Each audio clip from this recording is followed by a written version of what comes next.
Hello, everyone. In my last lecture, I had discussed all about the proposal of the duel that was made by Paris and how the Greek side, Menelaus being the leader, they accept the proposal and the duel is supposed to ensue or start.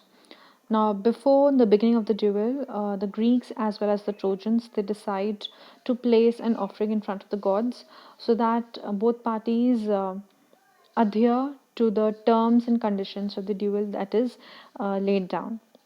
Now, in today's lecture, we are going to discuss how the messenger goddess Iris, Iris, she runs to Helen in order to inform her of the duel that was going to happen on her name.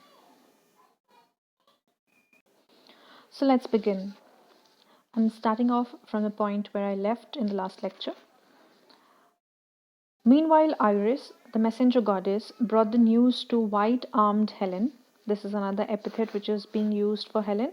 And note that it is Iris. There is another god with a similar kind of sounding name that was Eris. Eris was the goddess of discord. She is different. Iris is the messenger goddess. So she comes to Helen and she does not go to Helen in her own form, in her goddess form, and she disguises herself, puts up a different appearance. So disguising herself as Helen's sister-in-law, Laodice, the most beautiful of Priam's daughters, you can take a note of this, it can come in your objective questions, who was married to Lord Helicon, Antenor's son. She found Helen in the hall at work on a great web of purple cloth for folding double, into which she was weaving some of the many trials that the Trojans and the Greeks had suffered for her sake at the hands of war god Eris. Swift footed Iris went up to her and said, so, this is how Iris is described. She is swift footed, and when Iris reaches Helen, Helen was um, working on a purple cloth and she was stitching motifs which spoke of this struggle between the Greeks and the Trojans that was happening because of her. And Iris goes and says these words to Helen. She was in the appearance of her sister in law. My dear sister, come and see how strangely the Trojan and Greek warriors are behaving. A little while ago they were making war with all its tiers against each other in the plain, and looked as though they meant to fight to death. But now the battle is off, and they are sitting there in silence, leaning on their shields, with their long spears stuck in the ground beside them, while Paris and warlike Menelaus are to fight a duel with their great spears over you. The winner is to claim you as his wife. So, this is what is informed, and Helen learns of the duel through Iris's mouth. With these words, goddesses filled Helen's heart with sweet longing for her former husband. So, as soon as she mentions Menelaus's name, Helen is reminded what she has lost in the process of her coming to Troy, and she has a bittersweet experience in her mind, and she longs for her past. She remembers her former husband, her parents, and the town she had left. She immediately covered her head in a veil of white linen, and with soft tears running down her cheeks, set out from her room not alone, but attended by two waiting women,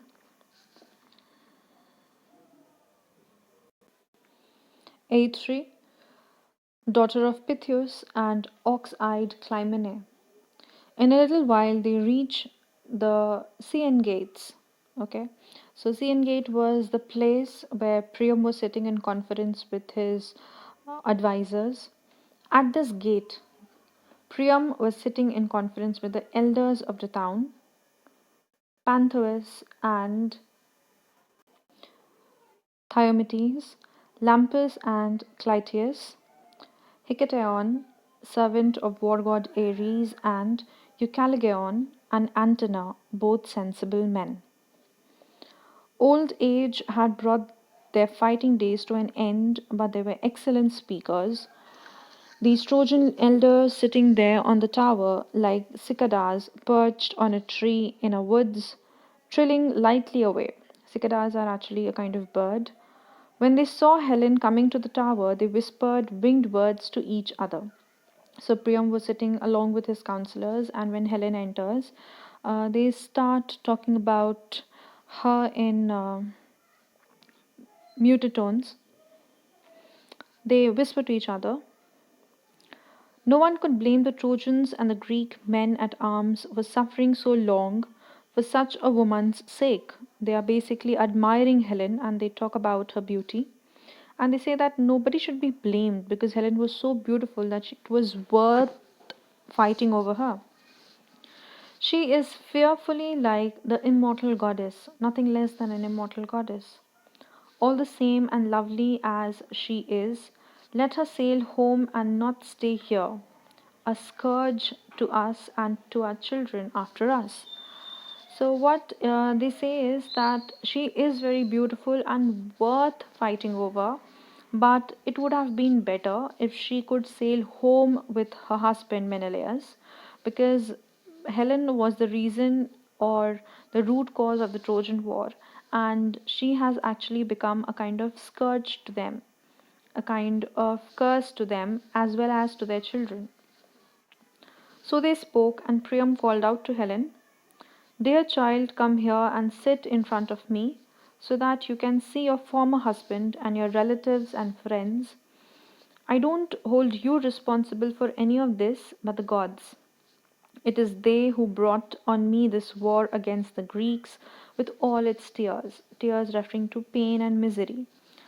So Priam is a kind hearted one and he does not blame Helen for the war that was on them, uh, the very eminent war that was ultimately going to happen.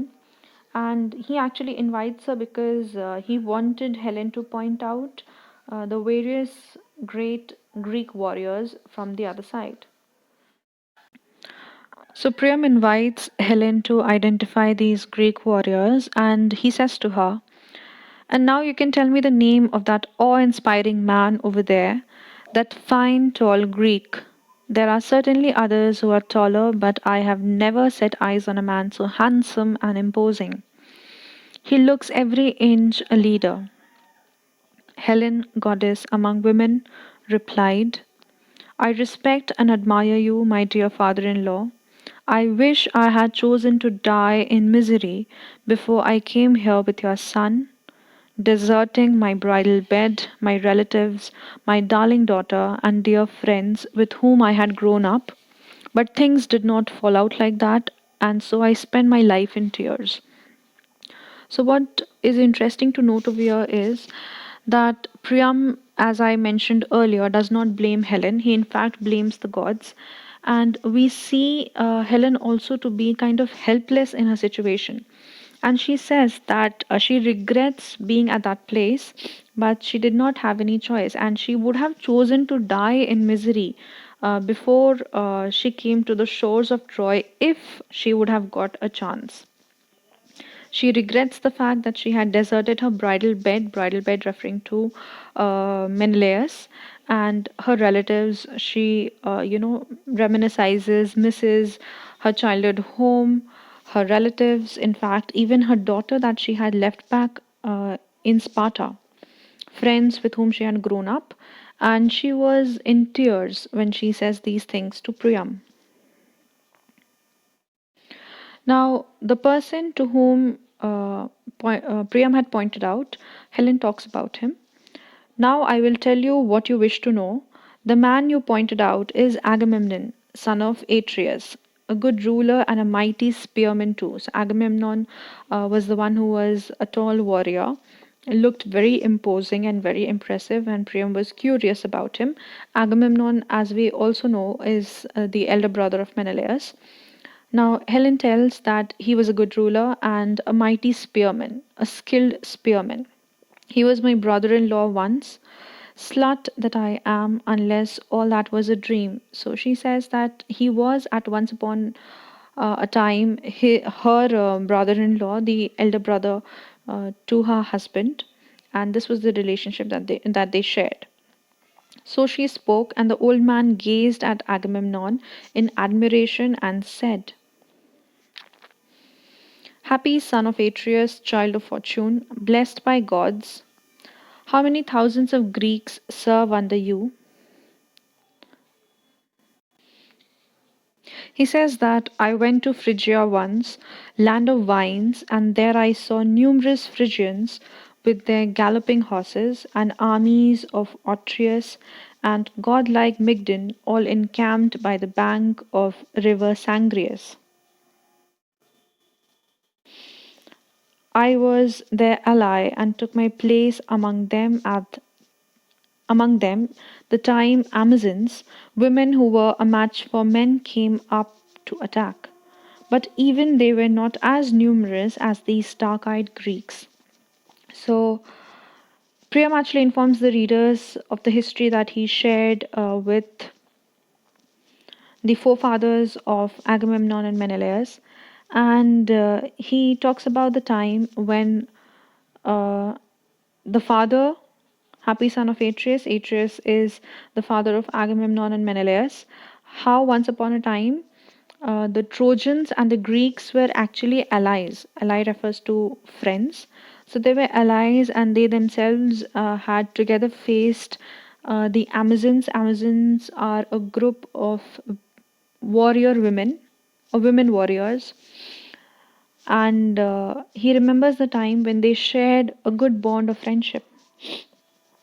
The old man noticed Odysseus next and asked, tell me now, dear child, who that man is. He is shorter than Agamemnon, but broader in the shoulders and chest. He has left his armor lying on the bountiful earth, and there he goes like the leader of a flock, inspecting the ranks.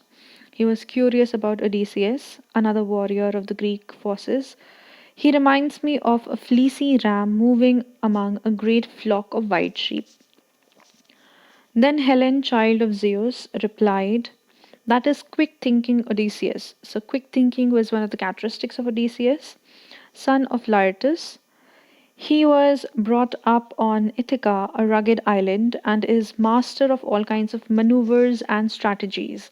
So, he is a person with a lot of intelligence and he has lots of strategies and is very good at executing them. Then sensible Antenor spoke in a reply. Antenor is one of the men who advise Priam, and he says, madam, you are quite right, I know, because godlike Odysseus once came here on a mission on your behalf with warlike Menelaus. So, Menelaus and Odysseus have frequented the land of Troy before the Trojan War, and I was their host. I entertained them in my own palace and got to know not only what they looked like, but how intelligently they thought. In assembly with the Trojans, when all were standing, Menelaus, with his broad shoulders, was taller, but Odysseus was the more imposing of the two when they both were seated. So Odysseus does not have the same stature as Menelaus and Agamemnon, but with regard to his mind and intelligence, he was much more sharper. When their turn came to express their views in public, Menelaus spoke fluently, not at great length, but very clearly, being a man of few words who kept to the point, though he was the younger of the two. By contrast, whenever quick thinking Odysseus sprang up to speak, he stood there and looked up from under eyes firmly fixed on the ground. He did not swing the speaker's staff either backward or forwards, but held it stiffly. Staff refers to a stick that a person holds while he is speaking, as though he had never handled one before. You would have taken him for some surly or simply stupid fellow, but when he liberated that great voice from his chest and poured out words like the snows of winter, there was no man alive who could compete with him. So Antenor tells Priam that he has met Odysseus before and he has heard Odysseus before. And Odysseus is a great commander and a very good orator, a person who has skills of speaking at length. When we looked at him, they were no longer surprised at the thought of his appearance. So he does not look the part, but when he starts speaking, He has a voice which can command people. Ajax was the third man Priam noticed and asked, "Who is that other fine, tall Greek, head and shoulders above the rest?" He was quite tall. Helen of the long robes, goddess among women, replied, "That is awe inspiring Ajax, a tower of strength to the Greeks, another warrior Ajax was.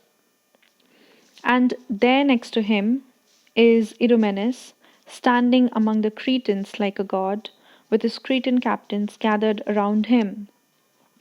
Warlike Menelaus often used to entertain him in our house when he paid us a visit from Crete."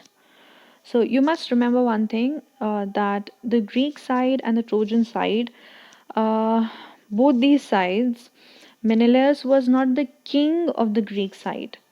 There were lots of different kingdoms who had come together in order to help get Menelaus, Helen back from Troy, and that coming together or alliance of various Greek sides or small kingdoms is what makes up the Greek army.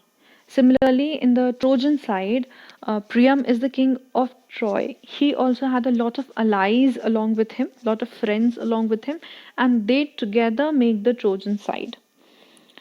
So he says, when we were talking about Ajax, Ajax was one of the leaders from Crete who had decided to support Menelaus, and he used to visit Menelaus when Helen was also present in Sparta. Now I have picked out all the dark eyed Greeks I can recognize and name except two commanders I cannot find: horse taming Castor and the great boxer Pollux, my brothers. So Helen was looking for her brothers Castor and Pollux, born by the same mother as myself. Either they did not join the army from lovely Lacedaemon, or they did arrive in their seafaring ships but are unwilling to take part in the fighting on account of the disgrace attached to my name and many insults that they might hear. So Helen was curious to know if her brothers Castor and Pollux were present in the Greek army, but she fails to see them. And she believes that they must have come, but they don't want to participate because of the act that Helen had done and because of the disgrace that she had brought on her family. So she spoke, but the life giving earth already held them fast over there in Lacedaemon, in the dear land of their fathers. Now, at this point of time, you must know that the brothers of Helen, Pollux, and Castor, they had been killed. At this point of time, Helen did not know that she had already lost their brothers, but she was expecting them to see them in the Greek forces, and they were not present over there. I'll bring this lecture to a close for today. In the next lecture, we are going to talk about the oath taking ceremony that happens and the various offerings that are presented to the gods. Thank you.